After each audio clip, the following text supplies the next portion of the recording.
Chapter 31. They visit the Pyramids. The resolution being thus taken, they set out the next day.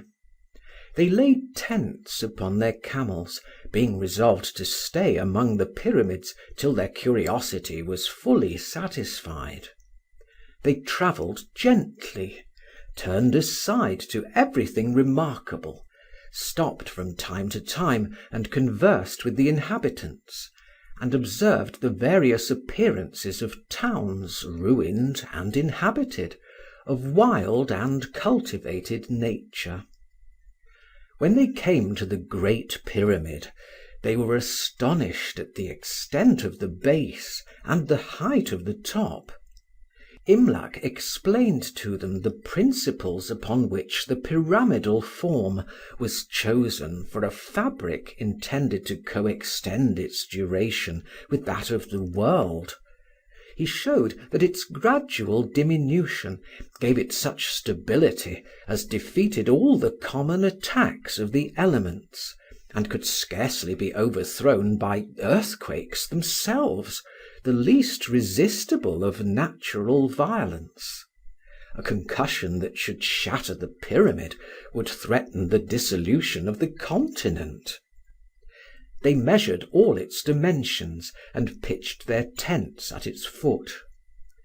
Next day they prepared to enter its interior apartments, and having hired the common guides, climbed up to the first passage, when the favourite of the princess, looking into the cavity, stepped back and trembled.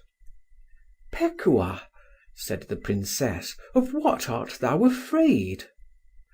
"Of the narrow entrance," answered the lady, "and of the dreadful gloom. I dare not enter a place which must surely be inhabited by unquiet souls.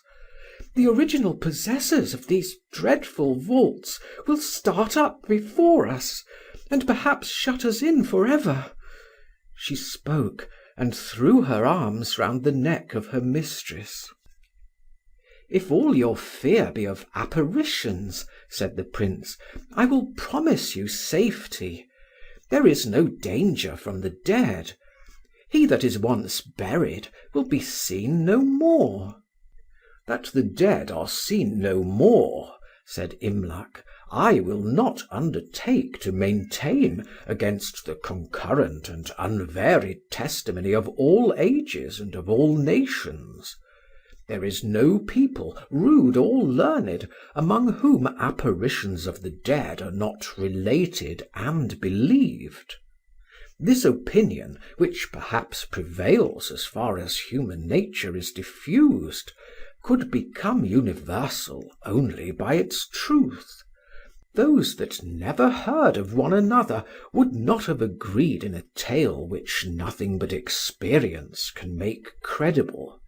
That it is doubted by single cavillers can very little weaken the general evidence, and some who deny it with their tongues confess it by their fears. Yet I do not mean to add new terrors to those which have already seized upon Pekuah. There can be no reason why spectres should haunt the pyramid more than other places, or why they should have power or will to hurt innocence and purity. Our entrance is no violation of their privileges. We can take nothing from them. How then can we offend them?" "My dear Pekuah," said the princess, "I will always go before you, and Imlac shall follow you. Remember that you are the companion of the Princess of Abyssinia." "If the princess is pleased that her servant should die," returned the lady, "let her command some death less dreadful than enclosure in this horrid cavern. You know I dare not disobey you. I must go if you command me. But if I once enter, I shall never come back." The princess saw that her fear was too strong for expostulation or reproof, and embracing her, told her that she should stay in the tent till their return. Pekuah was not yet satisfied, but entreated the princess not to pursue so dreadful a purpose as that of entering the recesses of the pyramids. "Though I cannot teach courage," said Nekayah, "I must not learn cowardice, nor leave at last undone what I came hither only to do." Chapter 32. They enter the pyramid. Pekuah descended to the tents, and the rest entered the pyramid.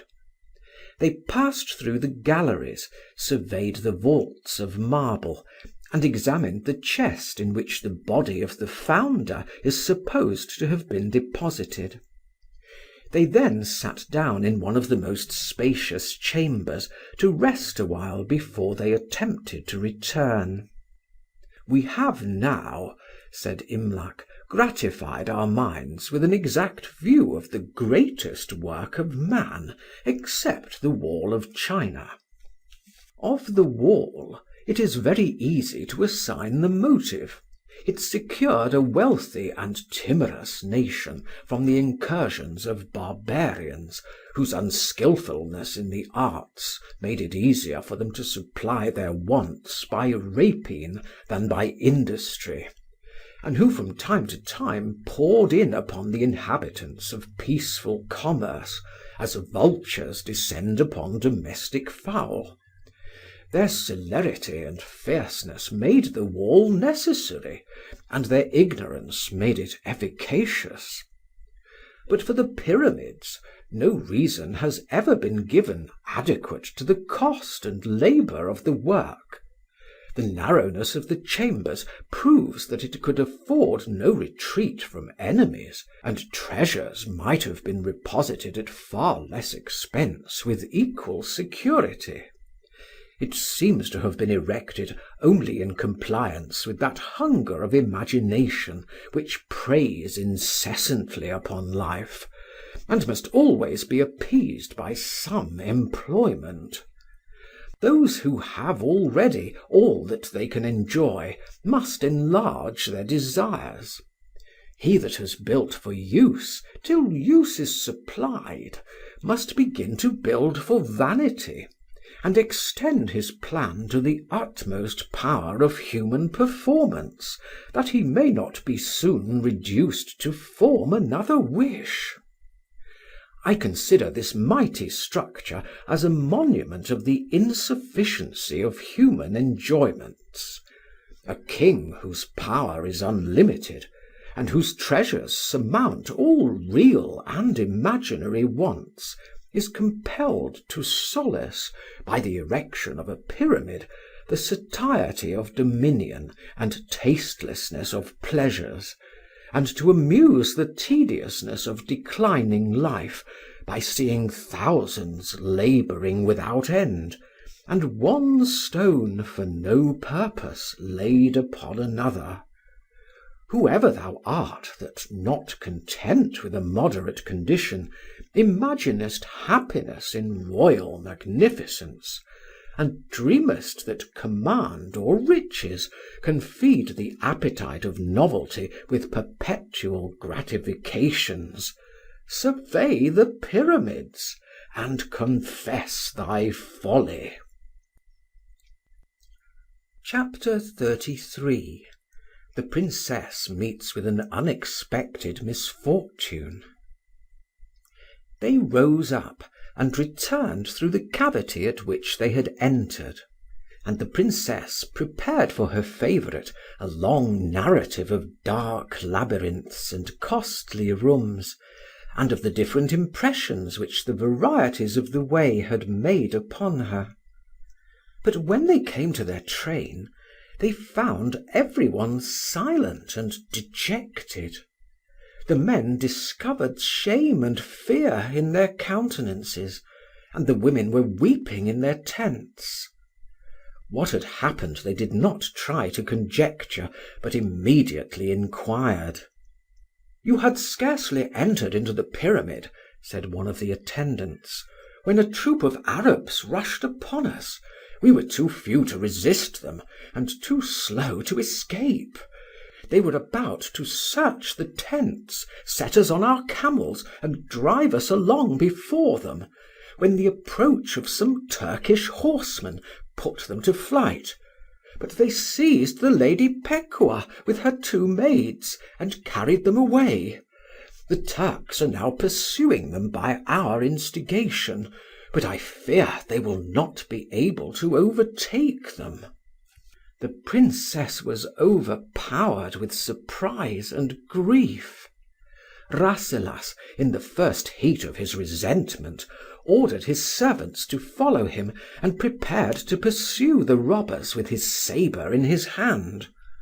"Sir," said Imlac, "what can you hope from violence or valour?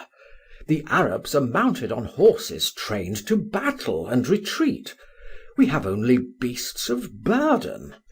By leaving our present station we may lose the Princess, but cannot hope to regain Pekuah." In a short time the Turks returned, having not been able to reach the enemy. The Princess burst out into new lamentations, and Rasselas could scarcely forbear to reproach them with cowardice. But Imlac was of opinion that the escape of the Arabs was no addition to their misfortune, for perhaps they would have killed their captives rather than have resigned them.